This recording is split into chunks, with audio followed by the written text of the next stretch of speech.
You're watching AWANI Selecta, a show where we aggregate some of the bigger news and bigger current events that are happening this week.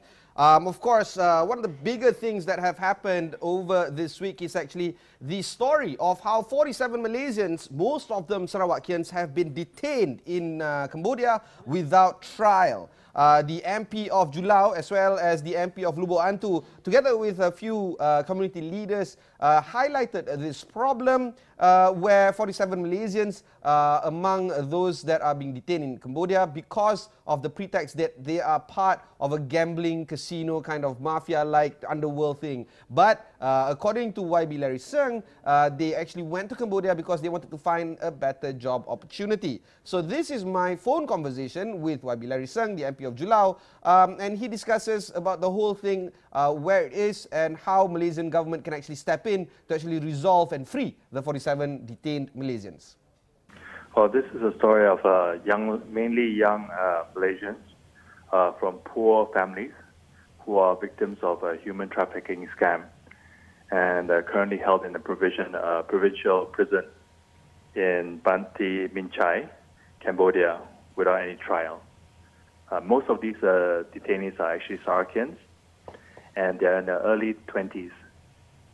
You know, YB, it's not often do we hear stories about Malaysians going to find jobs in Cambodia. What do you think were the motivation of, Malaysians, Sarawakians as they may be, trying to find jobs in Cambodia? I think currently there's a lack of job opportunities in Sarawak, and many of them are poor, and those who are from poor families are enticed by high-paying jobs, sometimes recommended by their friends, and often the case is it turns out to be a nightmare when they go overseas. So there are also many Sarawakians who are working overseas in other countries, in Africa, in Russia, in Europe, in South America, in America. So people are generally looking for job opportunities which they cannot find locally. YB, on the screen right now is a visual that has been purportedly taken secretly by people who visited the 47 detainees. Could you discuss a little bit about how these videos were captured secretly without the knowledge of the prison guards? I'm not aware. I'm not aware how they were taken, but I have actually seen those videos, and to me, I think most of these detainees they're young and they look to be in good health, and currently, I hope if through the efforts of the Malaysian government and also by their family members, we can quickly take them back home to Malaysia. YB, I know I have to ask you a very rudimentary question, but what do you hope to achieve when you did the press conference just now or before a statement coming in from the Minister of Finance? What were the objective of you doing that particular press conference? I think Wisma Putra is trying their best to bring them home, but due to conditions in Cambodia, Cambodia has very peculiar laws. One of which that we are under the impression is that people can be detained for up to 3 years without trial. So, in light of these uncertainties, many members of the family who are so far been unable to reach their loved ones, in Cambodia, are desperately seeking for information. And through this press conference, we hope that not only are we able to bring this case to the attention of the authorities, and also to give pressure to the government, both in Cambodia and also in Wisma Putra in Malaysia, but also to give information to the family members who are desperately seeking for help. YB, we saw just now the press statement that came out of Wisma Putra after your press conference, and they have confirmed that the 47 have been detained.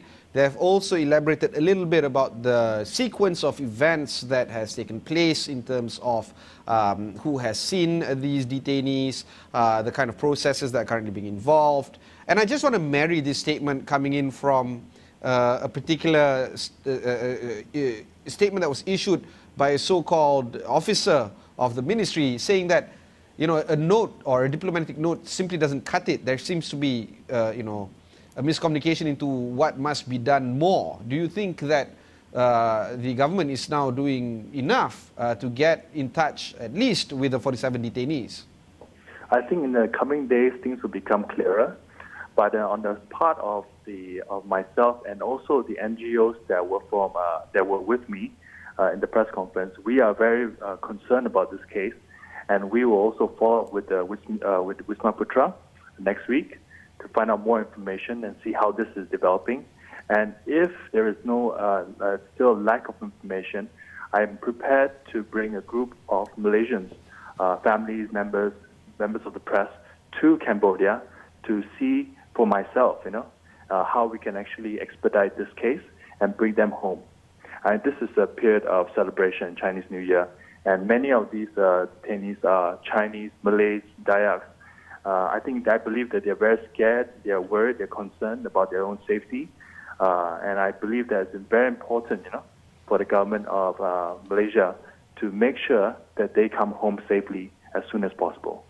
In response, the Ministry of Foreign Affairs, or Wisma Putra, has actually confirmed that indeed 47 Malaysians have been detained. And Wisma Putra did say that they have sent a diplomatic note to the Cambodian authorities. However, up until now, the Cambodian authorities have not responded to Wisma Putra, and we will continue to observe this matter. I'm pretty sure this story will continue to take place next week. In fact, I'm pretty sure again that this story will continue to gain momentum for this week or the upcoming week to come. Also, this week, we discussed with the Ministry of Federal Territories, YB Khalid Samad, who's also the MP of Shah Alam. He discussed a breadth of issue on Let's Talk with Sharaad Kuttan. Here's some snippets of that particular interview. I would say that it's not for the lack of trying. What we have stated in our manifesto are objectives which we are serious about delivering. However, we have to take into consideration the realities when we take over government. It's not like it's a plain piece of canvas and you can just do as you like and deliver all that's been promised immediately. There are many things that have to be rectified. There are many problems that we were not fully aware of that we have to handle. And as a result of that, we have to set our priorities. Issues like the abolishment of the toll, that's been discussed in the cabinet. It's not something which has been completely, cancelled off, but that's an objective that we will want to deliver, and we'll be discussing with the Ministry of Finance on the possibility maybe of doing step by step, handling the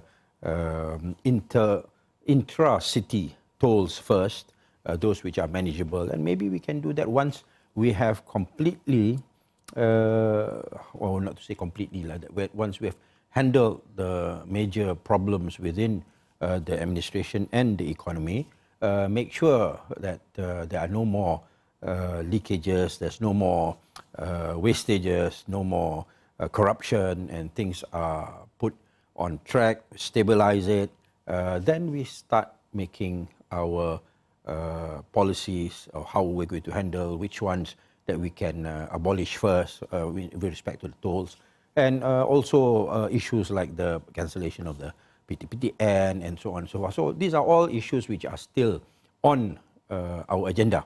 However, it's not something that can be... Right, it sounds absolutely reasonable when you put it that way.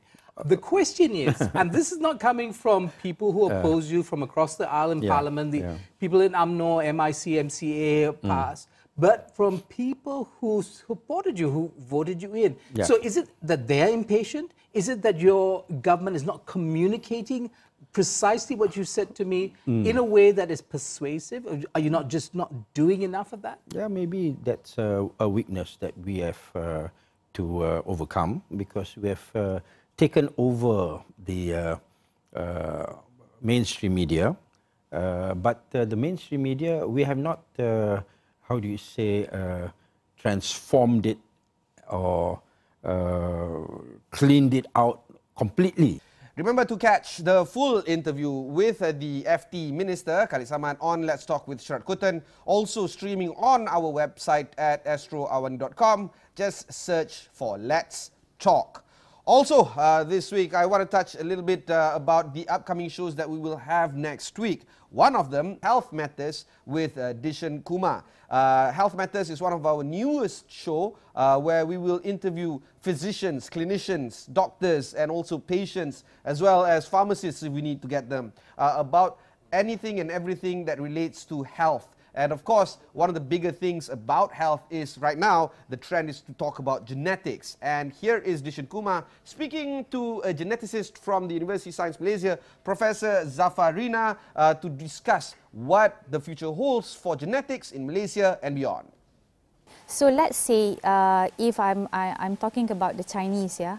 So the Chinese and the Malay and the Indian, we are actually comprised in one big haplogroup known as the M haplogroup, and we have these Europeans. They are more into these R and N haplogroups. So these haplogroups, these major haplogroups, macro haplogroups, are continent specifics. Oh. All right, but in the M, we have ME, MD, MC. These MD, MC, M21 and everything, they are ethnic specific.